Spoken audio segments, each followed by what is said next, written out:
भाइयों, exit poll है, चाहे ओपिनियन पोल, एग्जिट पोल, आपको बता दूं कि ओपिनियन पोल हो या उसके बाद चुनाव के बाद एग्जिट पोल हो, ये तो तय मानिए कि जो बातें होती हैं, जो लोग चर्चा करते हैं, उसके आधार पर ही आप तक हम लेकर आते हैं। लेकिन यहां कहां चूक हो गई है विपक्ष से, क्या यहां कुछ खेला हुआ है, इस बारे में भी बात हो रही है। और इस बीच लगातार समाजवादी पार्टी की तरफ से ट्वीट भी हो रहे हैं कि आप लोग कार्यकर्ता जो हमारे हैं, आप डटे रहिए और तब तक डटे रहिए जब तक कि पूरा का पूरी मतगणना ना हो जाए। और साथ में यह भी कहा जा रहा है कि बहुत 100 से ज्यादा सीटें ऐसी हैं जहां जीत और हार का या कहें लीड का अंतर बहुत छोटा है, और इस छोटे अंतर में आप जीत भी सकते हैं, हार भी सकते हैं। तो बहुत बहुत बहुत बातें यहां पे हैं जिस पर हम चर्चा करेंगे थोड़ी देर में, और हमारे साथ तमाम साथी जुड़े हुए हैं, उन सब से भी परिचय करवाएंगे। और सुबह से हम लोग आपके सामने सुबह 6 बजे से इस बुलेटिन को लेकर आ रहे हैं। एक छोटा सा अभी हमने एक 5 मिनट का ब्रेक लिया था और उसके बाद अब फिर से हाजिर हैं जो साथी बाद में जुड़े हैं। बहुत लोग अपने अपने ढंग से जो अपनी सरकार जैसी चाहते होंगे, अगर कोई चाहता होगा कि इन सारी जगहों पर बीजेपी की सरकार बने, खासकर जैसा कि अमित शाह ने कहा था। अमित शाह, आप याद कीजिए, 7 तारीख की शाम को 6 बजे, माफ कीजिए 5 तारीख की शाम 6 बजे दिल्ली में एक प्रेस कॉन्फ्रेंस होती है। उस प्रेस कॉन्फ्रेंस में अमित शाह और नड्डा बैठते हैं 5 तारीख, क्योंकि 5 तारीख की शाम 6 बजे से चुनाव प्रचार अभियान खत्म, और उसके बाद एक प्रेस कॉन्फ्रेंस होती है दिल्ली में जिसमें अमित शाह बोलते हैं कि 4 के 4 राज्य जहां पर हमारी सरकारें हैं, हम वापस आ रहे हैं। और उसके बाद 48 घंटे में, यानी कि कल तक की बात मैं कह रहा हूं, बहुत कुछ हुआ और ईवीएम को लेकर के बहुत बवाल मचा, हंगामा हुआ, और सत्ता पक्ष शांत बैठा रहा, कुछ नहीं, चुपचाप कुछ नहीं बोल रहा था। और योगी आदित्यनाथ बच्चों के साथ मिलते मिलाते नजर आए और तमाम लोग शांतिपूर्ण बैठे हुए थे, इस ढंग से कि हमने अपना काम कर लिया है और अब हम जीतने जा रहे हैं। एक आश्वस्त मुद्रा में बीजेपी दिखाई दे रही थी। ये जो आश्वस्त मुद्रा है, क्या बीजेपी 5 साल इतना अच्छा काम की कि उसे पता था कि हमारे काम पर, बीजेपी के काम पर जनता फिर से वोट देगी। लेकिन एक दूसरी तस्वीर भी है दोस्तों, वो तस्वीर ये है, चलिए जनता ने वोट देकर के जिता दिया है और अब धीरे धीरे जीत की ओर, ये जो रुझान है जीत की ओर तब्दील भी हो रहे हैं। और जो मैंडेट है, यानी जनता के मैंडेट को बीजेपी के कार्यकर्ता भी आएंगे, बीजेपी के बड़े नेता भी आएंगे, और कांग्रेस और दूसरे नेता जो हारे हुए हैं, जो दल है, उसके नेता भी आएंगे और कहेंगे कि हमने मैंडेट को स्वीकार किया है। जनता के दरबार में जनता ने जैसा कहा वैसा हम कर रहे हैं। विपक्ष में बैठाना चाहा, हम विपक्ष में आ रहे हैं। लेकिन हम पत्रकार हैं, हमारा न कोई पक्ष है न कोई विपक्ष है। हमारे पास जो चीजें आती हैं उन चीजों के आधार पर आप तक हम खबरें लेकर के आते हैं, आपको दिखाते हैं। उत्तर प्रदेश हो कि उत्तराखंड हो कि पंजाब हो कि गोवा हो कि मणिपुर है, इन सब जगहों पे हमारी टीम ने जैसी मेहनत की, जिस आधार पे सर्वे किया, वो सर्वे हम आप तक लेकर आए थे। चीजें कई बार गलत भी होती हैं, कई बार सही भी होती हैं। कुछ चीजें ऐसी होती हैं कि इन्फ्लुएंस करने की कोशिश होती है, हम लोगों को भी इन्फ्लुएंस करने की कोशिश हुई थी, बहुत ओपनली आपको बता रहे हैं। और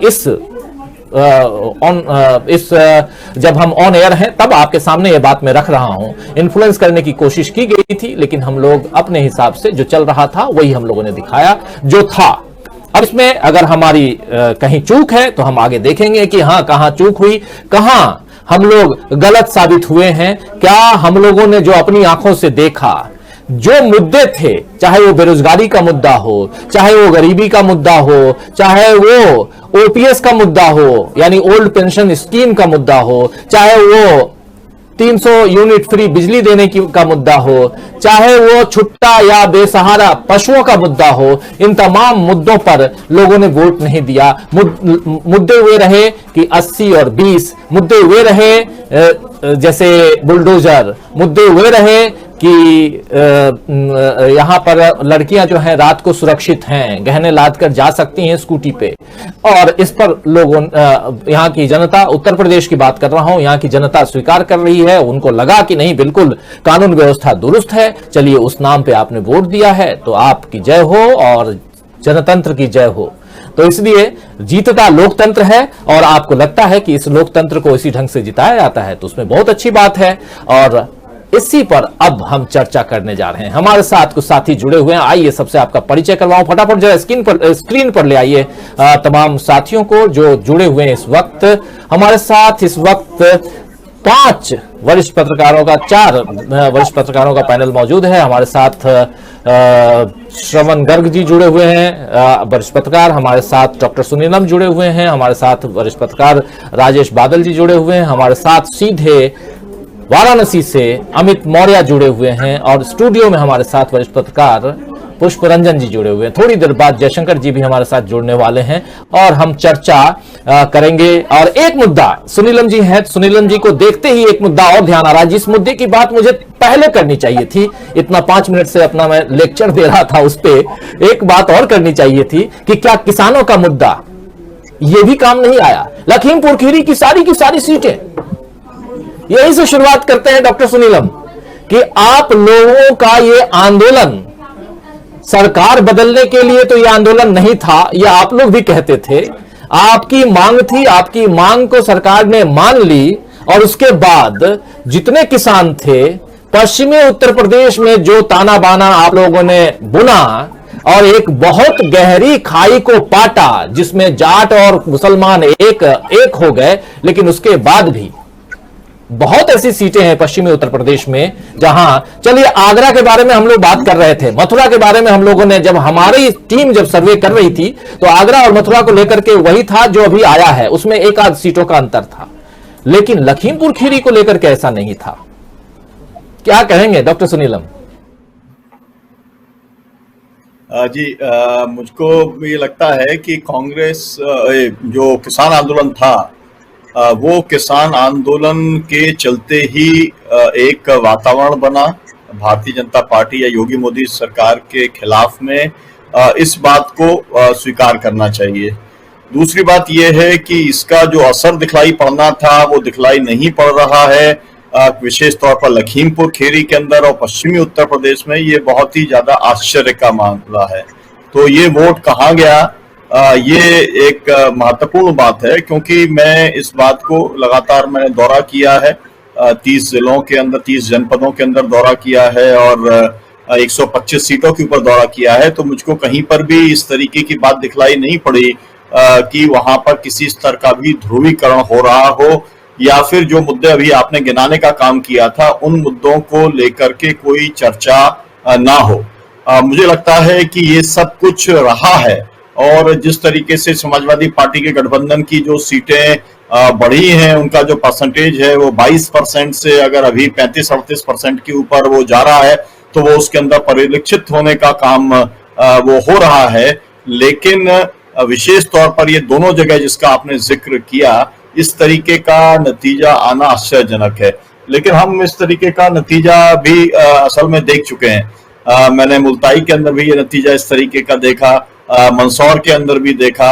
ये बात अक्सर इसका उल्लेख जो है श्रवण गर्ग जी किया करते हैं, उसका मैंने ही उसका उल्लेख कर दिया क्योंकि मैं उसका भुक्तभोगी रहा हूं, और हम लोगों को ही सबसे ज्यादा इसका एक्सप्लेनेशन देना पड़ता है। हमारे पास में इसका कोई एक्सप्लेनेशन नहीं है कि जहां गोली चालन हो वहां पर भी गोली चलाने वाला जो है अगर चुनाव जीत जाता है, जहां पर किसानों को रौंदा गया हो वहां पर भी जीत जाता है, जो केंद्र बिंदु हो वो जीत जाता है। तो हमारे को तो उसके अंदर जो है कोई ऐसा विश्लेषण नहीं है जो हम उसका दे सकें, एक्सेप्ट ये कि हम ये अभी भी कॉन्स्पिरेसी थ्योरी, मतलब हम ये मानते हैं कि ईवीएम की मैनेवरिंग है, और अगर ईवीएम की मैनेवरिंग नहीं होती तो पिछले एक दिन के अंदर जो 20 घटनाएं घटी जहां पर कि लोगों ने पकड़ा ईवीएम की मशीनों के साथ में 4-5 जगह पर, वहां पर अधिकारियों को बदलने के लिए भी सरकार को मजबूर होना पड़ा। तो ऐसी स्थिति नहीं आती, ऐसी स्थिति नहीं आती कि एग्जिट पोल के अंदर आपके अलावा जो है डीबी लाइव के अलावा या साक्षी के अलावा और एक और दो जो है 4 PM के अलावा ज्यादातर लोगों ने तो वही दिखाया था जो कि जिस तरीके से आ रहा है। तो हमने तो तब भी उसको चैलेंज करने का काम किया था उस एग्जिट पोल को, क्योंकि हम ये मानने को तैयार नहीं है कि जो मुद्दे अभी आपने जिनका उल्लेख किया उन्हें दोहराना नहीं चाहता मैं कि वो मुद्दे नहीं थे। क्योंकि हम जो है जिन गांव के अंदर गए थे, हमारे को तो उन गांव में लोगों ने कहा कि छुट्टा पशु एक तरफ और बाकी सब मुद्दे एक तरफ, और हम तो उसी को लेकर के इसकी सरकार को हम हटाने के लिए हम वोट देने का काम करेंगे। तो और मेरे को ये भी लगता है कि अगर लाभार्थी वाला कोई मुद्दा लोग बता रहे हैं, लाभार्थी का अगर कोई मुद्दा था तो फिर वो लाभार्थी का मुद्दा जो है पंजाब के अंदर क्यों नहीं काम किया, वो यहीं पर क्यों काम किया। मुझको दो बातें लगती हैं। अगर जो है जो लोग नहीं मानते कि ईवीएम की कोई मैनेवरिंग हो सकती है या हुई है, उन्हें मैं एक तो याद दिलाना चाहता हूं मायावती जी का। मायावती जी ने 2017 में जो प्रेस कॉन्फ्रेंस की थी, उन्होंने जो है 2014 का उल्लेख किया था, 2017 का उल्लेख किया था, और उन्होंने विस्तार से इस बात को कहा था कि भाई ईवीएम है तब तक हमारा चुनाव जीतना संभव नहीं है। तो मुझको जो है एक तो ईवीएम के बारे में बोलना है, और दूसरा मेरा कहना यह है कि ये मुद्दे अपनी जगह पर थे, लोगों ने इसके चलते वोट देने का काम किया। इसके बावजूद मेजॉरिटी है, उसके और भी एक्सप्लेनेशन हो सकते हैं। मुझे लगता है कि अगली बार जब मेरी बारी आएगी तब मैं उसके ऊपर ही बात करूंगा। बिल्कुल बिल्कुल बिल्कुल, बहुत सारी बातें हैं, और लखीमपुर खीरी से लेकर किसानों का आंदोलन और बहुत सारे मुद्दे ऐसे हैं जिन मुद्दों पर इन तमाम मुद्दों पर चर्चा होनी चाहिए। और क्या है, क्योंकि चुनाव दर चुनाव हम लोग भी अनुभव प्राप्त करते हैं। अब क्या हमारे देश के जो चुनाव हैं, चुनाव पद्धति, चुनाव प्रणाली, वो सब चेंज हो रहे हैं क्या? अब जो आप अनुमान लगाते हो, अब बाकी आप अनुमान लगाना छोड़ दीजिए, बस साफ ये लगता है कि कुछ चैनल्स पे जो एग्जिट पोल आते हैं, ओपिनियन पोल आते हैं, उसको देखिए, उस पर भरोसा कीजिए, वही आएंगे, वही देखा जाएगा। शायद ऐसा ही आने वाले समय में हम लोग देखें। खैर, इससे इतर जरा सीधे अमित मौर्य के पास चलना चाहूंगा मैं। अमित जी हमारे साथ जुड़े हुए हैं वाराणसी से, और अमित जी, वाराणसी साउथ यानी शहर दक्षिण जो कहा जाता है, वहां पर अभी मैं देख रहा हूं, आपसे चर्चा करने से पहले अभी मैं देख रहा था कि 116 वोटों से समाजवादी पार्टी के कामेश्वर यानी कि किशन दीक्षित जी ये आगे चल रहे हैं, और कहा यह जा रहा है कि बहुत धीमी गति से यहां वोटिंग हो रही है और ये काउंटिंग हो रही है, और ये बहुत ही इंपॉर्टेंट प्रधानमंत्री नरेंद्र मोदी के लिए है, क्योंकि भगवा टोपी में इसी वाराणसी साउथ में प्रधानमंत्री नरेंद्र मोदी दिखाई दिए थे सड़कों पे रैली करते हुए। क्या कुछ आपके पास है अमित जी, जरा बताइए। और वाराणसी से लेकर के पूर्वांचल बहुत नजदीक से आप देख रहे थे, और स्टूडियो में हमारे साथी जुड़ गए हैं, हमारे वरिष्ठ साथी, हमारे एग्जीक्यूटिव एडिटर जयशंकर गुप्त जी। जयशंकर जी, आपका स्वागत करता हूं। और जयशंकर जी भी लगातार पूर्वांचल घूम के आए हैं पिछले दिनों, और जयशंकर जी की भी जो बातें आती थी, जो इनकी तरफ से भी जो फीडबैक हम लोगों ने पाए, और वो आप लोगों तक इन्होंने भी पहुंचाया, हमने भी पहुंचाया था, तो उस पर भी चर्चा करेंगे। लेकिन अमित मौर्य जी, सबसे पहले आपके पास वाराणसी की अभी क्या पोजीशन है, जरा बताइए। दक्षिणी लड़ाई बहुत कांटे की है। अभी लगभग 2000 से दीक्षित आगे हैं। अभी तुरंत करंट अपडेट है 3 मिनट पहले का। तो अब वहां वोट भी बहुत कम पड़े हैं, और वहां मुस्लिम वोट बैंक 1,15,000 के आसपास है, और पूरा एकजुट होकर किशन दीक्षित को पड़ा है, और ममता बनर्जी वाला भी फैक्टर काम किया, इसलिए उनको बढ़त है। ये दक्षिणी में जो भी जीत हार का मार्जिन होगा बहुत कम होगा। हमको तो एक चीज ऐसा भी प्रतीत हो रहा है कि जहां जहां समाजवादी पार्टी की पोजीशन ठीक ठाक है, वहां काउंटिंग स्लो चल रही है। ये कार्यकर्ता हतोत्साहित हो। और दूसरी बात देखिए, बार बार जो ईवीएम की बात होती है, उस पर मैं कहना चाहता हूं, तो सारे राजनीतिक जब सब कोई शक करता है, तो सारे राजनीतिक दल मिलकर ईवीएम का बहिष्कार ही कर दे। क्यों ईवीएम चुनाव कराने में तैयार हो जाते हैं? फिर क्या कारण है? फिर ये क्या माया है, हमको नहीं समझ में आता। सारे राजनीतिक दल, तमाम पत्रकार साथी भी, तमाम राजनीतिक समीक्षक भी कहते हैं भाई मशीन से छेड़छाड़ किया जा सकता है। तो जब चुनाव आयोग चुनाव घोषणा करे, सारे राजनीति एक साथ बोल दे राजनीतिक दल की हम ईवीएम में चुनाव होगा तो चुनाव में भाग नहीं लेंगे। इस पर एक रूपता क्यों नहीं बन पाती, ये बात मुझको अभी तक समझ नहीं आया। ये ऐसा क्यों हो रहा है? अगर इतना भी संदेह है तो फिर इनको एक मंच बनाना चाहिए ना। क्योंकि जब मुझे अच्छी तरह याद है कि जब भारतीय जनता पार्टी की जब फील गुड की सरकार थी अटल बिहारी वाजपेयी की, तो 2004 में मनमोहन सिंह आए, लेकिन जब 2009 में पुनः कांग्रेस रिपीट हुई तो यही काम भारतीय जनता पार्टी ने ईवीएम पर सवाल उठा रहे थे। तो ईवीएम की देखिए विश्वसनीयता कहीं ना कहीं संदेह के घेरे में तो है ही, लेकिन इस पर मैं बहुत कुछ नहीं करना चाहता। दूसरी बात मैं आपको ये बताना चाहता हूं, हम लोग अखिलेश यादव की जो 134 सीट जो समाजवादी पार्टी बहुमत के करीब नहीं पहुंच पा रही है, उसका सबसे महत्वपूर्ण आपको एक ब्रेकिंग देना चाहूंगा। कैराना सीट से समाजवादी पार्टी को जीत मिली है, ये जीत घोषित हो गई है। नाहिद हसन मात्र 10,000 वोटों से जीते हैं। 10,000 वोट बहुत ही कम है, ऐसे कह दूं आपको। कैराना मैं पर्सनली गया था, घूम करके हम लोग आए थे, और जयशंकर जी और तमाम हमारे साथी और उस पूरे एरिया को हम लोग घूम करके आए थे। और ये 10,000 की जीत नाहिद हसन के लिए कहूं तो बहुत बड़ी जीत नहीं है। मृगांका सिंह यहां पर आमने सामने की लड़ाई थी। नाहिद हसन जेल में हैं और उनकी बहन ने मोर्चा संभाल रखा था। तो ये कैराना सीट की बात है। ये वही कैराना है जहां अमित शाह गलियों में घूम रहे थे और पर्चा बांट रहे थे, लेकिन पर्चा बांटना काम नहीं आया। और उन गलियों में हम भी गए थे, और हमारे तमाम दर्शक साथी जो उस वीडियो को और उस लाइव बुलेटिन को देखा था आप लोगों ने, आप सब अच्छी तरह से उस चीज को याद कर सकते हैं कि कैसे और जिस गली में अमित शाह गए थे उसी गली में हम लोग भी गए थे और जाकर के वहां हम लोगों ने बातचीत की थी। खैर, लेकिन यहां समाजवादी पार्टी की जीत हुई है, और जीत 10,000 से हो या 10 वोट से हो, जीत होती है। लेकिन नाहिद हसन अभी जेल में हैं और तमाम चीजें आप जानते हैं। एक ट्वीट समाजवादी पार्टी का आप लोगों के बीच पढ़ के सुनाना चाहता हूं, फिर चर्चा आगे बढ़ाएंगे। हमारे साथ वरिष्ठ पत्रकार डॉक्टर प्रकाश हिंदुस्तानी जी भी जुड़ गए हैं। आपका स्वागत है प्रकाश हिंदुस्तानी जी। एक ट्वीट है समाजवादी पार्टी की तरफ से, 1 घंटा पहले का ये ट्वीट है। सभी सपा गठबंधन प्रत्याशियों, पदाधिकारियों, कार्यकर्ताओं एवं नेताओं से अपील है कि अपनी सतर्कता बनाए रखें। अभी भी बहुत से राउंड की गिनती बाकी है और कई सीटों पर मार्जिन कम है। बीजेपी के लोग जीत का जश्न मना आपको बरगला रहे हैं, इनके धोखे में ना आए, मतगणना स्थल पर मजबूती से डटे रहें। ये हालांकि घंटा भर पहले का है, 3 बजे के 3:30 बजे के लगभग का है। और यहीं से चर्चा की शुरुआत करना चाहता हूं, थोड़ा आगे बढ़ना चाहता हूं। राजेश बादल जी, आपके पास आना चाहता हूं। अभी भी समाजवादी पार्टी की तरफ से ये ट्वीट तो है, और अभी जब इस कार्यक्रम की शुरुआत करने जा रहा था तो मैं देख रहा था कि मार्जिन लगभग 150 सीटें ऐसी हैं जिसमें मार्जिन 5,000 के नीचे है।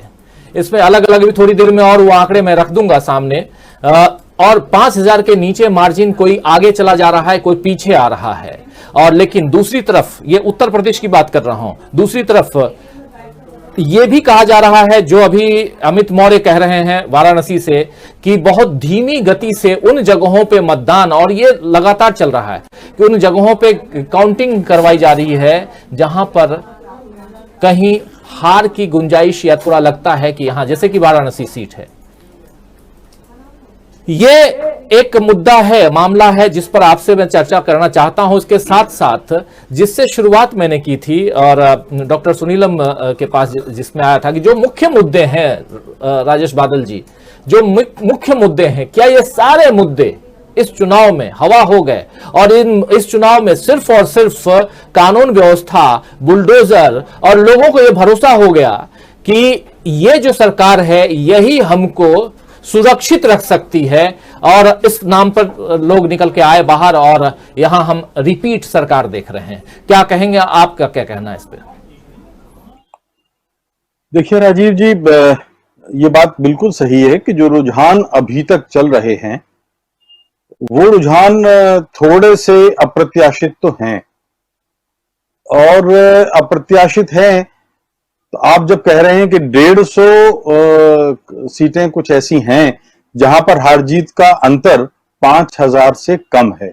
आपको याद होगा कि इस चुनाव में एक बड़ा ऐतिहासिक प्रयोग हुआ है, जो कायदे से तो संसद में उसके बारे में संशोधन होना चाहिए था, भारतीय निर्वाचन अधिनियम में 1951 के बाद से पहली बार ऐसा फैसला लिया गया है जिसमें ना तो प्रतिपक्ष को भरोसे में लिया गया, ना संसद में उसका कोई अधिनियम में कोई संशोधन किया गया। यह फैसला लिया गया कि घर घर जाकर मत लिया जाएगा वरिष्ठ नागरिकों का, विकलांगों का या उन लोगों का जो किन्हीं वजहों से मतदान केंद्र तक आने में सक्षम नहीं है। और हमने ये पाया था कुछ विधानसभा सीटों का, कुछ क्षेत्रों का जो हमारे पास आंकड़ा आया था कि ऐसे हर क्षेत्र में ऐसे मतदाताओं की जो संख्या है 5-7 हजार, 8 हजार, 6 हजार, 5 हजार, 4 हजार से कम नहीं है। अब सवाल ये उठता है कि ये जो 5-6 हजार मत इकट्ठे किए गए हैं उसमें निष्पक्षता की क्या गारंटी रही है, मतदान की क्या गारंटी रही है, उसकी गोपनीयता की क्या गारंटी रही है, इस बात का क्या जवाब है कि जो घर घर मत एकत्रित किए जा रहे हैं उसमें मतदाता ने जिस पार्टी को मत देना चाहता है, भाई अगर वो 90 साल का है, मान लीजिए दिखता नहीं है तो फिर उसको पास क्या गारंटी होगी कि वो जो जिस पार्टी में मत देना चाहता है उसी पार्टी में मतदान कराने गए अधिकारी, कर्मचारी या जो दल है उसने उसी पार्टी में वोट डाला है। और दूसरी बात अगर ये भी हम एक सुनिश्चित होनी चाहिए कि जो जब मान लीजिए कि किसी तरह से किसी प्रत्याशी को लगता है कि वो जीता हुआ है और उसको हरा दिया गया है और वो पुनर्मतगणना की जब मांग करता है तो ऐसे जो घर घर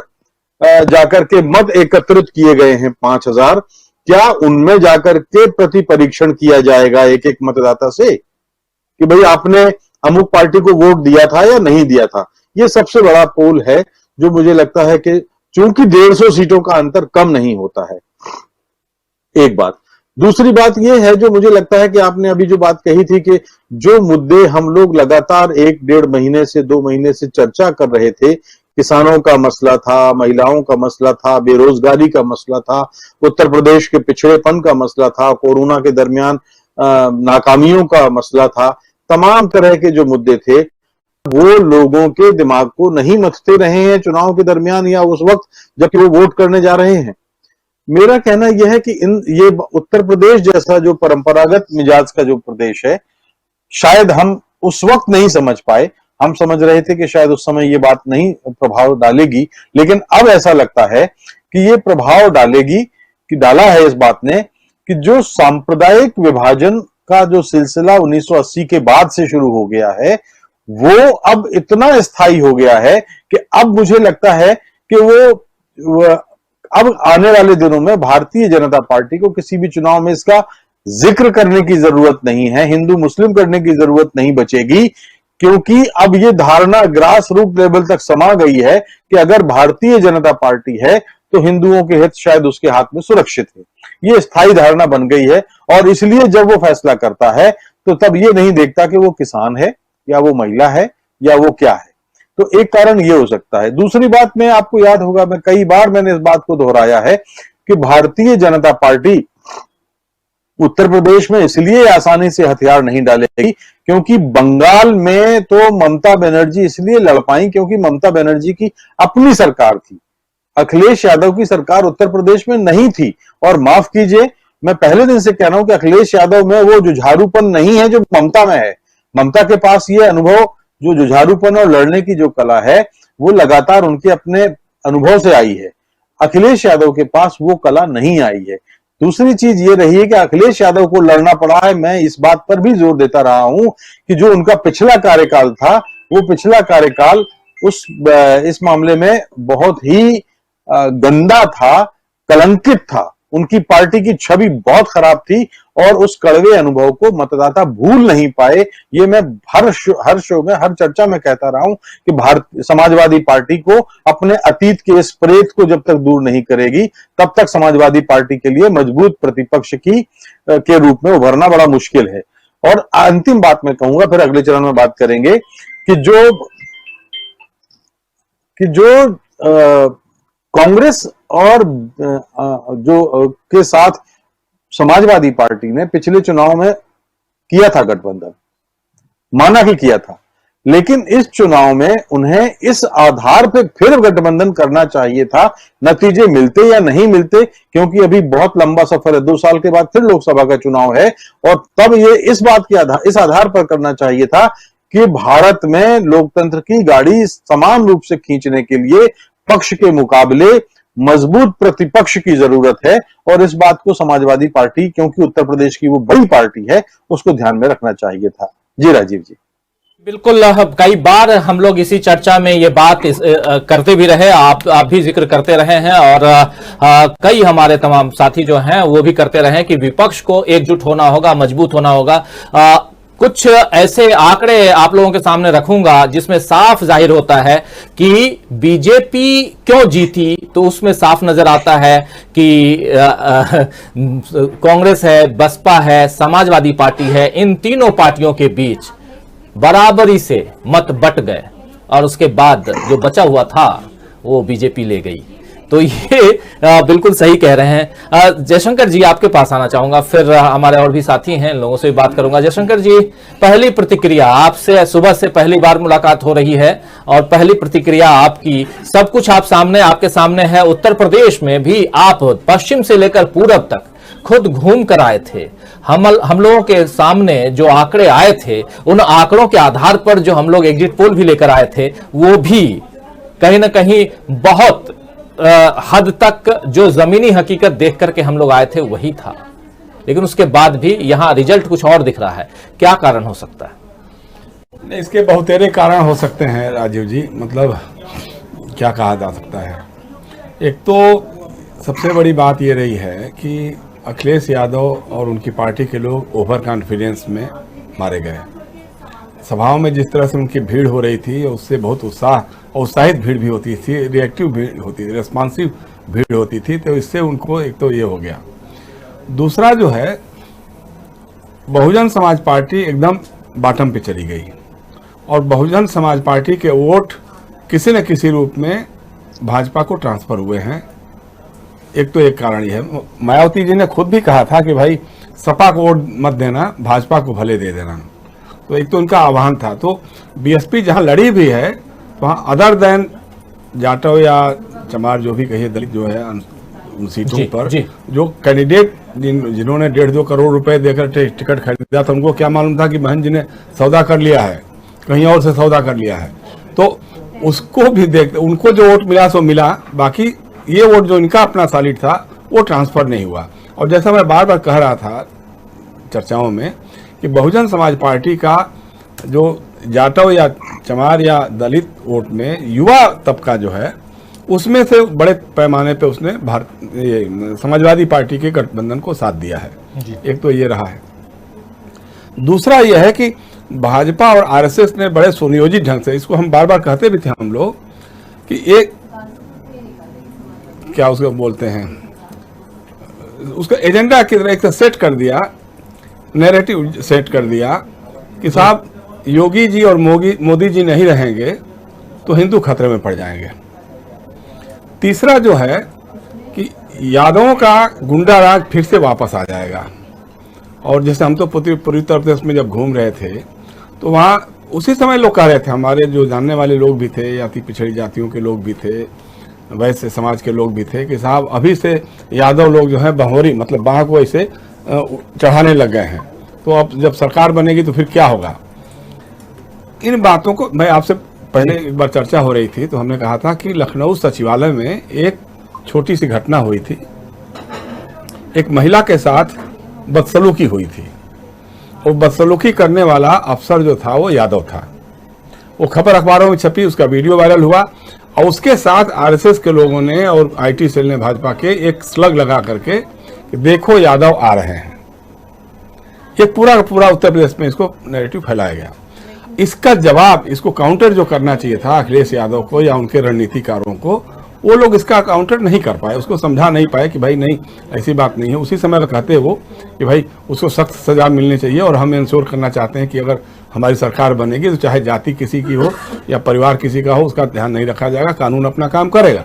जिस तरह से नीतीश कुमार ने बिहार में इस तरह का एक मैसेज देने की कोशिश की थी, ये काम अखिलेश यादव भी कर सकते थे, लेकिन इसका काउंटर उनको लग रहा था कि हम तो इतना भीड़ आ रही है, इतना सब कुछ हो रहा है, हम तो ऐसे ही चुनाव जीत जाएंगे। तो ये सारे कारण भी थे। और फिर जो ईवीएम का खेला हुआ है, मतलब जगह जगह जो पोस्टल बैलेट दिखाई दिए, कहीं वो कूड़ेदानी में घूम रहा है पोस्टल बैलेट, तो कहीं ईवीएम मशीन कहीं ट्रक से ले जाया जा रहा है, क्या हो रहा है, ये सारी चीजें तो हुई है, उसको चूक भी माना गया है। तीसरी अब जो बात आ रही है, जैसे आपने कहा कि 150 सीटों के बारे में, वो राजेश जी वो अभी हार जीत के नतीजे नहीं है, वो बढ़त है जो 100 से लेकर के और 5000 वोटों तक की 150 सीटों पे बढ़त दिखाई जा रही है। अब आप आश्चर्य करिएगा कि गोरखपुर में तो बहुत जरा वोट था, बहुत जल्दी गिन लिया गया, लेकिन गाजीपुर में अभी तक मतगणना कंप्लीट नहीं हो पा रही है। जैसे वाराणसी शहर दक्षिणी की काउंटिंग है, कभी इधर हो रही कभी उधर हो रही है, और लगातार इतना स्लो कर दिया है इन लोगों ने। सिराथू की काउंटिंग है, सिराथू कब से सुबह से देख रहा हूं मैं कि वो कभी केशव मौर्य पीछे हो जा रहे हैं, कभी 1500 वोट से आगे हो जा रहे हैं, कभी 2000 वोट से पीछे हो जा रहे हैं। तो एक जो शंकाएं थी लगातार हो रही थी कि साहब ये लोग रात में लंबे खींचेंगे ताकि इनके मनोबल गिर जाए समाजवादी पार्टी के कार्यकर्ताओं के, और फिर वो पोस्टल बैलेट में ये बच गया था, ये नहीं गिना गया था, वो नहीं गिना गया था, ये कह करके रिजल्ट को प्रभावित करने की कोशिशें की जाएंगी। इस तरह से कुल मिलाकर के जो देखा जाए तो देखिए सीधी सी बात है, जीत के आगे कोई तर्क नहीं चलता है। तो जीत तो साफ दिखाई दे रही है कि भारतीय जनता पार्टी की जीत हो रही है। अगर भारतीय जनता पार्टी के लॉजिक्स को कहा जाए, जैसा उन्होंने पश्चिम बंगाल में कहा था कि साहब हम तो 3 सीट से लेकर के 70 पे पहुंच गए, 77 पे पहुंच गए, उस तरह से अगर देखा जाए तो अखिलेश यादव उनकी समाजवादी पार्टी भी जो है वो 47 सीटों से वोट करके 130 135 सीटों पे पहुंच गई है। आगे पता नहीं और कुछ सीटें बढ़ेंगी या घटेंगी, कहा नहीं जा सकता। तो इस मामले में उपलब्धि है, लेकिन जो सरकार बनाने जा रहे थे वो सरकार न बना पा रहे हैं, और भाजपा जो है अपनी सीटों में उसके 60-70 सीटों की कमी हो रही है, उसके बावजूद सरकार बनाने जा रही है। बात तो सही है, इसमें कहीं दो राय नहीं है। और ये बड़े जोर से जो हमारे मीडिया के लोग हैं कि मोदी मैजिक चल गया है, मोदी मैजिक चल गया है। भाई 4 राज्यों में आपकी सरकारें थी और 4 राज्यों में फिर से आपकी सरकारें बन रही हैं, इसमें मैजिक क्या बात है? मैजिक तो अरविंद केजरीवाल का चला है। अगर मोदी मैजिक चलने की बात होती तो पंजाब में भी दिखाई देता वो मैजिक। तो पंजाब में तो आपका कोई मैजिक चला नहीं, जहां 0 से शुरू होकर के 2-3 सीटों पे ही सिमट के अभी भी। उत्तर प्रदेश में भी गिरे ना, 40 सीट आप गिर गए हैं। हाँ, उत्तर प्रदेश में वही मैं कह रहा था ना कि उत्तर प्रदेश में आपकी सीटों में कमी हुई है। 40 नहीं बल्कि हमको लगता है कि 50-60 सीटें कम हुई है। 312 सीटें इनकी अपनी ही थी ना, बिल्कुल, और 325 मिला करके 325 जो है गठबंधन की सीटें थी, तो उसको देखा जाए तो उसके हिसाब से तो 60-62 सीटें कम हुई हैं। तो ऐसा नहीं है, मोदी मैजिक का मतलब ये नहीं हो सकता है। और गोवा में भी जो हालत है नीचे ऊपर पूर्ण बहुमत नहीं मिला आपको, वहां पर भी जो तृणमूल कांग्रेस ने जो रोल प्ले किया है, आम आदमी पार्टी ने जो रोल प्ले किया है, उसके कारण भी कांग्रेस हारी है वहां पर। और तृणमूल कांग्रेस के साथ जो एमजीपी का गठबंधन है उसको 2-3 सीटें जो मिल रही हैं, उसको लेकर के बीजेपी वहां सरकार बनाने की कोशिश करेगी। हो सकता है बना भी लेगी, कोई दिक्कत वाली बात नहीं है जी। तो ये सारा खेल हुआ है, अब इसको देखना होगा। अब जो नैरेटिव सेट किया जा रहा है, अब मुफ्त अनाज चला है, तब मुफ्त अनाज तो अब नहीं रहेगा जी, तो उसका क्या होगा? अब आपने उम्मीदें तो बहुत जगा दी हैं। बिल्कुल। जयशंकर जी थोड़ा आऊंगा फिर से, लेकिन कुछ आंकड़े उसमें भी वोट शेयर थोड़ा सा, श्रवण गर्ग जी आपके पास वोट शेयर के साथ आना चाहता हूं। पिछली दफा 2017 में बीजेपी को लगभग 40 करहल सीट से समाजवादी पार्टी के नेता अखिलेश यादव जीत गए हैं। ये जीत की घोषणा हो गई है। सर्वेश यादव जीते हैं समाजवादी पार्टी के नेता। ये मुलायम सिंह के समधी बीजेपी के हरिओम यादव हार गए हैं, और गोरखपुर शहर से बीजेपी के योगी आदित्यनाथ की जीत हो गई है। योगी आदित्यनाथ जीत गए हैं, अखिलेश यादव भी जीत गए हैं। चलिए दोनों जीत गए, और लेकिन उत्तर प्रदेश से इतर अगर पंजाब जाएं तो पंजाब की स्थिति दूसरी है। चरणजीत सिंह चन्नी भी हार गए, तमाम बड़े नेता हार गए, सिर्फ मान जीते हैं, बाकी सब हार गए हैं। तो वो, और इधर उत्तराखंड जाएं तो उत्तराखंड में पुष्कर सिंह धामी जो हैं वो हार गए हैं अपना चुनाव। मुख्यमंत्री हार गए, उनकी पार्टी देखिए 47 सीटों के साथ टॉप पे बनी हुई है। खैर श्रवण गर्ग जी, 41.8%, लगभग 42% इस बार वोट शेयर दिखाई दे रहा है इनका बीजेपी का उत्तर प्रदेश में, और जो 22% वोट शेयर, 22.9% वोट शेयर पिछली दफा बीएसपी का था, वो इस बार 12.7%, लगभग 10% बीएसपी के वोट शेयर कम हुए हैं। और समाजवादी पार्टी का जो 22 था वो 31.7, मतलब वहां भी 10% की बढ़ोतरी हुई है। समाजवादी पार्टी के बारे में कहा ऐसे भी क्योंकि पिछली बार आपको, हम सबको पता ही है कि कांग्रेस के साथ चुनाव लड़ी थी समाजवादी पार्टी, और दोनों का मिला दिया लिया जाए तो लगभग 30% के करीब थी, मतलब ये दोनों 30% के लगभग थे, दोनों मिला करके। और इस बार 10% का इजाफा हुआ है। और लेकिन ये जो बीएसपी के वोट शेयर हैं, और बीएसपी से ही बात हो रही है कि इनके वोट, क्योंकि आप स्क्रीन पे भी देखिए बीएसपी मात्र एक सीट पर लीड कर रही है, मात्र एक सीट पर बीएसपी लीड कर रही है। 10% वोट शेयर गिरना, 22% से सीधे 12% पर आ जाना, क्या कहेंगे? जो जिस तरफ इशारा राजेश बादल जी भी कर रहे थे और जिस तरफ इशारा जयशंकर गुप्ता जी भी कर रहे थे अभी, क्या आपका भी वही मानना है? यहां चुपचाप मायावती जी बैठी रही और खेला हो गया?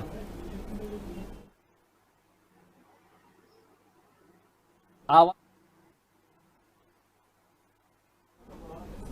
12% अनम्यूट कर लीजिए गर्ग साहब, जी, अनम्यूट मैं- कर लीजिए। तो बीएसपी को आप कह रहे हैं 12% मिला वोट शेयर और सीट एक मिली। पे हैं। मेरी आवाज नहीं आ रही? जी आ रही, बिल्कुल आ रही। आपकी नहीं आ रही? अच्छा, तो 12% वोट शेयर में सीट एक मिलती है उनको।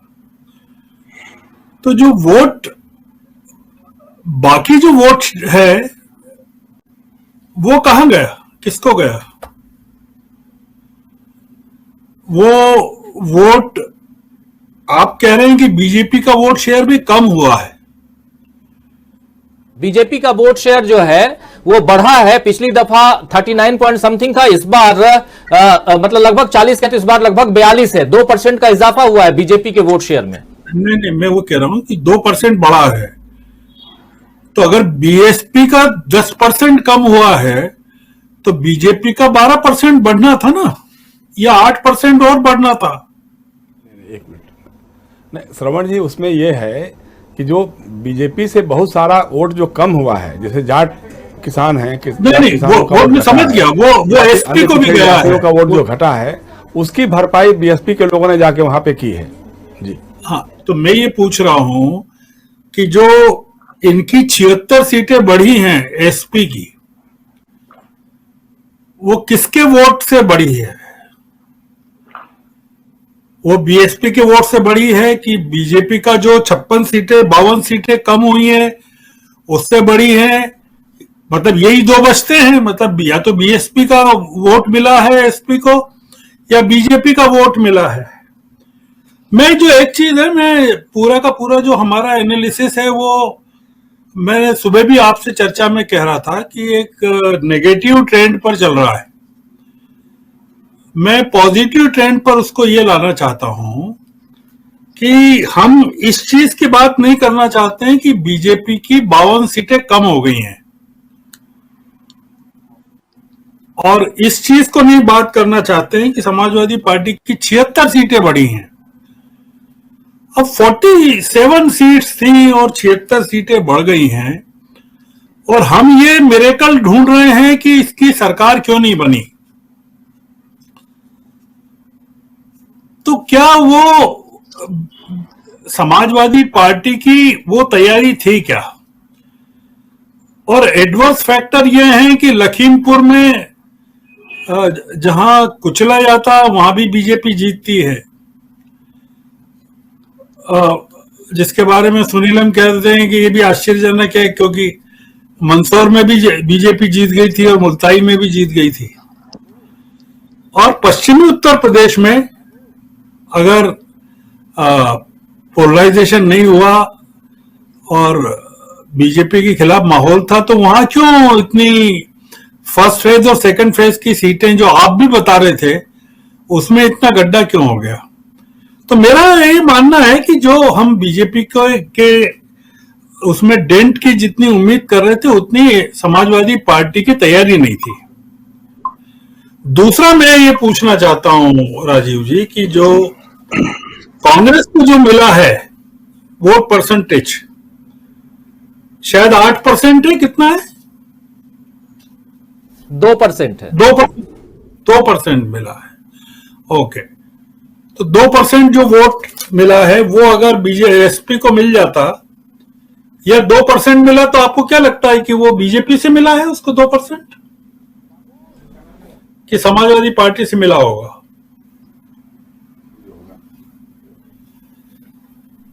.40 है जो उनका अपना था, क्योंकि पिछली बार इनको लगभग 7% वोट शेयर इनके खाते में थे, और कांग्रेस का तो एक अपना भी बेस है, और मेहनत भी जो प्रियंका गांधी की हम सब ने देखी, शायद वो, क्योंकि 2.40 बहुत ज्यादा नहीं है, 403 सीटों पर कांग्रेस पार्टी लड़ी है, उस आधार पे भी 2-3% तो वोट बनता भी है। इतनी पुरानी पार्टी, हालांकि और भी अभी तक का वोट परसेंट है, और कांग्रेस के लिए तो कहा जा सकता है, हम आप जब समीक्षा कर रहे हैं तो।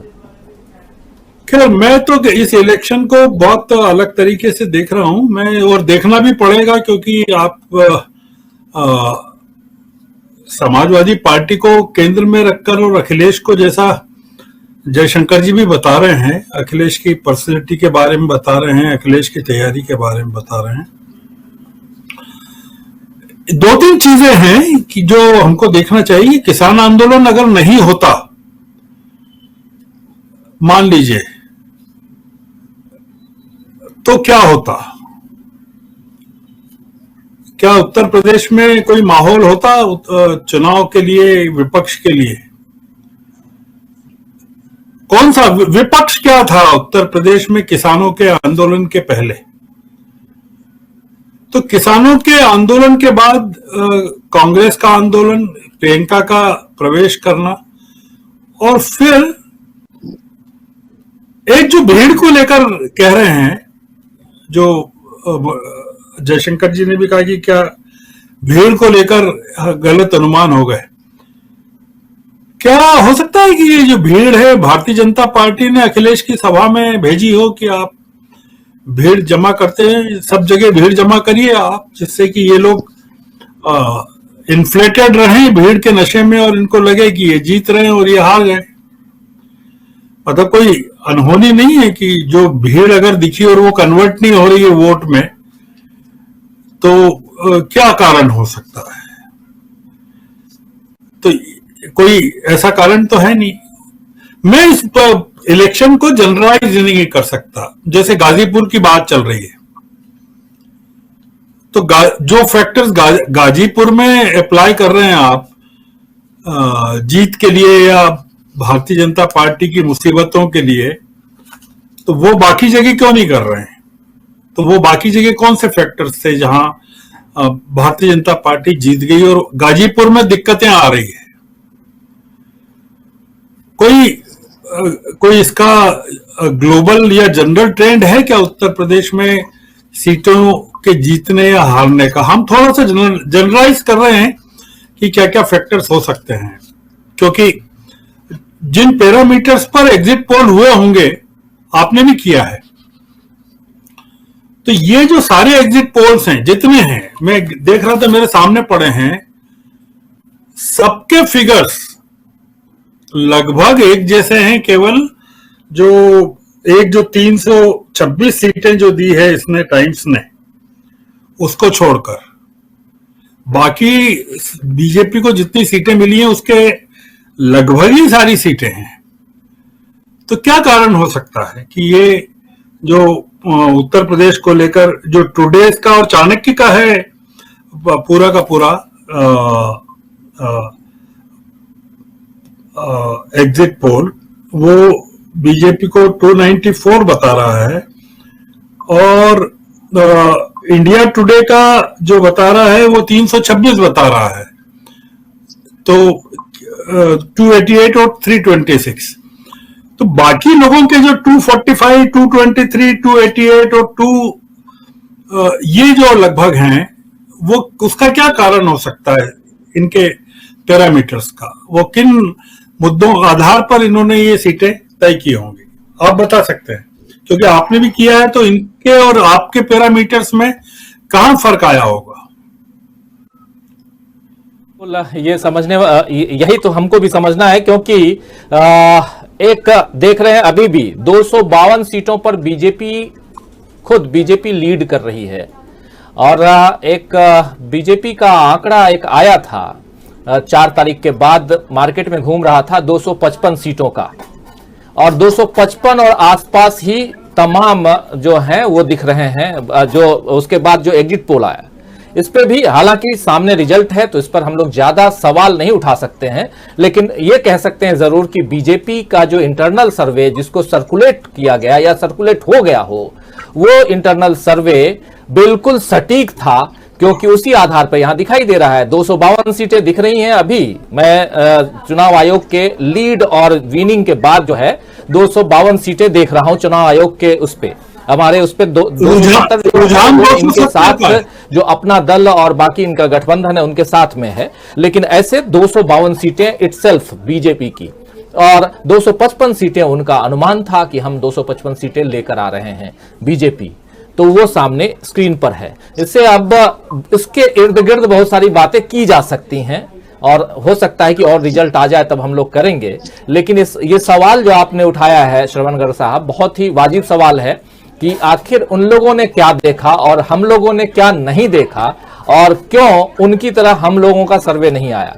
तो एक तो सब कई मुद्दे हैं, जब सर्वे के लिए जाते हैं तो जो मुद्दे सामने आते हैं, जिसमें देखिए, जिसमें एक बेसिक मुद्दे महंगाई है, किसानों के आंदोलन का मुद्दा है, फिर उसके बाद ये बेसहारा या छुट्टा पशुओं का मुद्दा है, फिर बेरोजगारी है, फिर ओपीएस जो ओल्ड पेंशन स्कीम को लेकर के लोगों का, और जो जो पेंशनर्स हैं या जो कर्मचारी हैं उनकी क्या सोच है, वो वोट देकर के किसको वोट देने गए होंगे, वोट देकर के किसको आए हैं, ऐसे मुद्दे। इसके अलावा बुलडोजर के नाम पर कितने लोग खुश हैं, महिलाएं 3 तलाक के नाम पर कितनी खुश हैं, अयोध्या में राम मंदिर बनाए जा रहे हैं उसके नाम पर कितने लोग खुश हैं, फिर कानून व्यवस्था के नाम पर कितने खुश हैं, लड़कियों के साथ जो बलात्कार की घटनाएं घटी इन मसलों पर कितने लोग खुश हैं। ये सारे सवालों के साथ हमारी टीम भी गई थी, और इन सवालों का जवाब जब ढूंढते हैं और उसके बाद आप निकाल के लाते हैं तो उसमें हमारे जैसे लोगों का ओपिनियन पोल, एग्जिट पोल और ओपिनियन पोल आता है, लेकिन यहां कुछ और है। तो अब आगे, अच्छा, इसके अलावा ग्रामीण परिवेश के लोग क्या सोचते हैं, शहरी परिवेश के लोग क्या सोचते हैं, मुस्लिम्स क्या सोचते हैं, जाति आधारित जो वोटर्स हैं कि नहीं हमारा ये कैंडिडेट क्षत्रिय है तो क्षत्रिय को देने वाले कितने लोग हैं, ब्राह्मण है तो कितने लोग हैं, बहुत सारे अलग अलग 30 फैक्टर्स ऐसे होते हैं जो हमारे थे। इन 30 फैक्टर्स को सामने रख करके एक बहुत ही साइंटिफिक ढंग से किया गया ये सर्वे था, लेकिन वो सर्वे यहां पूरी तरह फेल है। अब हम तो यही कह सकते हैं कि हमारा वो एग्जिट पोल टोटली फेल है अगर देखा जाए, क्योंकि यहां सामने कुछ और है। तो इसलिए इन सारे फैक्टर्स को अगर रखें, अब यह समझना होगा, इसलिए बहुत वाजिब सवाल आपने किया है, और ये सवाल हमारे अंदर भी घूम रहा है, कौंध रहा है कि आखिर क्या कारण है कि हम इन सारे फैक्टर्स को रख करके गए और यहां पर हमारा फिगर बिल्कुल अलग आ रहा है। तो अब आगे जब सर्वे करेगी हमारी टीम, तो इन सारी चीजों को और भी रिसर्च करेंगे कि हां कैसे ये लोग आ जाते हैं। लेकिन हां, वेस्ट बंगाल का जब हमने किया था तो वेस्ट बंगाल में वहां पर बाकी जितने भी सर्वे आए थे वो गलत थे, हमारा सर्वे सही आया था। तो दिल्ली का जब हमने सर्वे किया था तो दिल्ली के सर्वे में बीजेपी की सरकार बन रही थी, तमाम सर्वे बता रहे थे, हमारा सर्वे वहां सही आया था। जी सुनीलम साहब, आप कुछ कह रहे थे, जोड़ना चाह रहे थे? जी, मैं केवल इतना जोड़ना चाह रहा हूं कि जो है आप 3 लोग थे, एक डीबी लाइव, एक आत्मसाक्षी और एक जो है न्यूज जो 4 PM, जिनके अलग थे, बाकी एक जैसे थे। आत्मसाक्षी ने तो कहा कि अब हम सर्वे का काम ही खत्म कर देंगे, क्योंकि उन्होंने मॉरली उसको इस तरीके से माना है। मुझको ऐसा लगता है कि ये मसला इतना सिंपलिस्टिक नहीं है, क्योंकि ज्यादातर सर्वे जो है 20 सालों के 90% सर्वे गलत निकले हैं। तो इसमें बहुत सारी बातें हैं, भय में आदमी बोलता है, तमाम सारी बातें हैं, तमाम सारे पैरामीटर्स उसमें चूक जाते हैं। खैर, मुझे लगता है कि सर्वे के ऊपर एक्सक्लूसिव प्रोग्राम जो है वो आपको करना चाहिए। लेकिन फिलहाल अभी जो जिसमें एक बात मैं इंपॉर्टेंट जोड़ना चाहता हूं वो ये है कि जो शुरू से आरोप लग रहा था बीएसपी के ऊपर कि बीएसपी एक अंडरस्टैंडिंग के साथ में बीजेपी के चल रही है, और उसका परिणाम एक सामने आया है। और वो परिणाम इस तरीके से आया है कि करीब करीब जो मतलब जो मुस्लिम्स के और यादव जो कैंडिडेट जो है समाजवादी पार्टी के गठबंधन के उन्होंने सामने खड़े किए थे, उनके अंदर जो है लगभग 75 सीटें ऐसी हैं जिसपे बीजेपी आगे चल रही है। मतलब ये है कि जिस मकसद से वो कैंडिडेट दिए बीएसपी के द्वारा, वो मकसद जो है बीजेपी ने पूरा कर लिया है। तो ये मैं एक बात केवल एक चर्चा के अंदर मैं जोड़ना चाह रहा था। और फिर क्योंकि ये जो मिनिमम जो एक है कि भाई बहुत सारी सीटें ऐसी हैं जो कि बहुत कम मार्जिन है जिसके अंदर, उसमें हमको ये देखना जरूरी होगा कि कांग्रेस और बीएसपी का वोट प्लस समाजवादी पार्टी के गठबंधन का वोट, फिर वो वहां पर बीजेपी से जीता जा सकता था या नहीं जीता जा सकता था। उससे फिर आगे की एक रणनीति तय करने में या एक आगे की पॉलिटिकल पार्टीज को समझ बनाने की मजबूरी बनेगी या उनके लिए एक रास्ता खुलेगा। बस इतना ही कहना। तमाम बातें हैं, लेकिन हाँ बस इतना जरूर कहूंगा कि हम कुछ भी बंद नहीं करने जा रहे हैं। जीत हार किसी की भी होती है, हम पत्रकारिता कर रहे हैं और जो चीजें हैं हमने जो आंखों देखी, हमारे सामने जो चीजें आई हैं, और चूंकि उत्तर प्रदेश के सर्वे में मैं भी इन्वॉल्व था और पूरी जिम्मेदारी के साथ कर रहा हूं। पंजाब के सर्वे में मैं इन्वॉल्व नहीं था, हमारी टीम थी, लेकिन उत्तर प्रदेश के सर्वे में मैं खुद भी इन्वॉल्व था, इसलिए भी कह रहा हूं। और कोई भी ठीक है, कई बार होता है कि आदमी चूक जाता है, लेकिन इसका मतलब ये नहीं है कि काम हम बंद कर देंगे और सर्वे आगे भी करेंगे और इसको दुरुस्त करके कोशिश करेंगे कि और ठीक ठाक लेकर के आए। कुछ जोड़ रहे हैं कुछ डॉक्टर सुनीलम, कुछ जोड़ रहे थे आप? नहीं, मैं तो केवल इतना ही जोड़ रहा था कि आपको जो है उस तरीके की पोजीशन लेने की जरूरत नहीं है, ये बात मैं कहूं, क्योंकि सर्वेस को जो है मतलब मतदाता भी झुटलाते रहे हैं और वो लगातार गलत साबित सभी के होते रहे। इसमें जो है सबसे ज्यादा प्रामाणिक जो माना जाता है CSDS और लोक नीति, वो भी इसके अंदर शामिल है। कम से कम 7-8 बार वो गलत साबित हुआ है। तो इसलिए उस तरीके का निर्णय लेने की जरूरत नहीं है, इसलिए मैंने इसका उल्लेख किया, आपको सजेस्ट नहीं किया।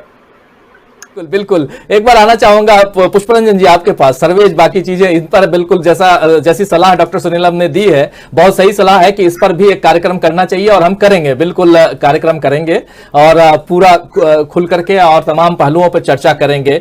जिन बातों को मैं यहाँ रख रहा था, जैसे श्रवण गर्ग साहब ने पूछा भी था कि आपने भी किया होगा क्या, और वो सब थोड़ा बहुत हमने रखा है, लेकिन उन तमाम चीजों को ओपनली रखेंगे, उस पर चर्चा करेंगे। लेकिन सर्वे से इतर जो हम यहाँ देख रहे हैं पुष्परंजन जी, कि जो वोट परसेंटेज है, ये एक मामला है, एक मसला है और इस पर चर्चा इसलिए भी होनी चाहिए क्योंकि जब 22 से 12% पे बीएसपी आती है तो सीधा एक सीट पे यहां करके अटक जाती है और कांग्रेस लगभग 2.5% है और 2 सीटें कांग्रेस की हैं।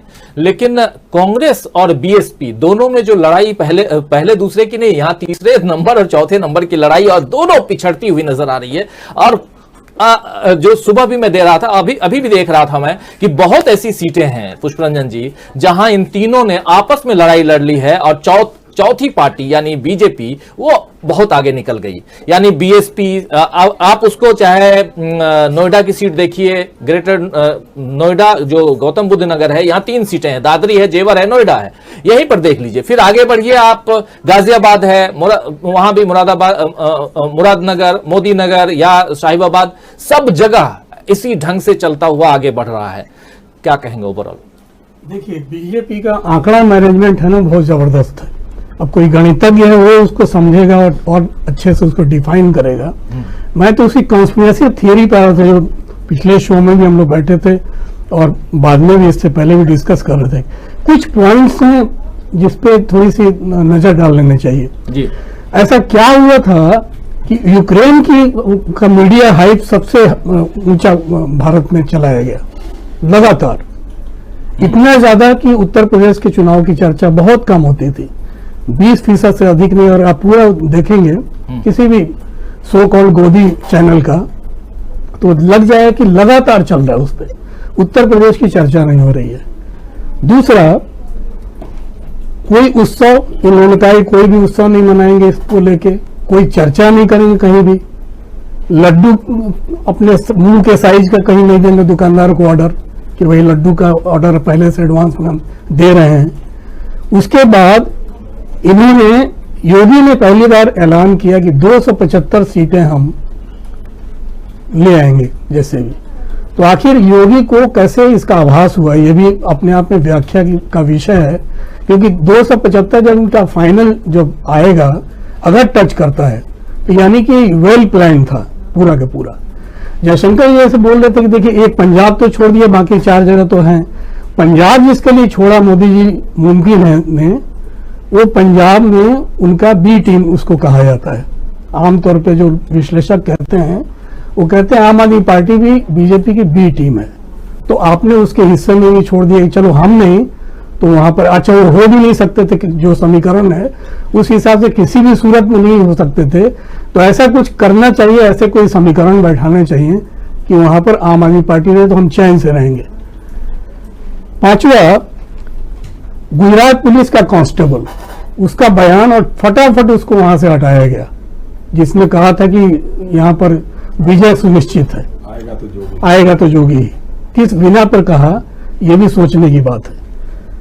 कूड़ा गाड़ी पे ईवीएम मशीनें जा रही हैं, उसकी कोई सुरक्षा नहीं है। मैं पॉइंटेड आ रहा हूं एक एक करके। उसके बाद नौकरशाही, नौकरशाही में भी धोखा दिया है।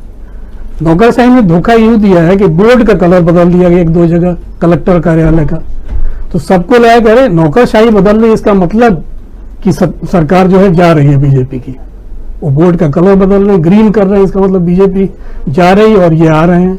मतलब धोखे में रखने की प्रक्रिया लगातार चल रही थी। और उसके बाद किसान समर्थक जो वोटर थे उनको कोई नहीं एड्रेस कर रहा है।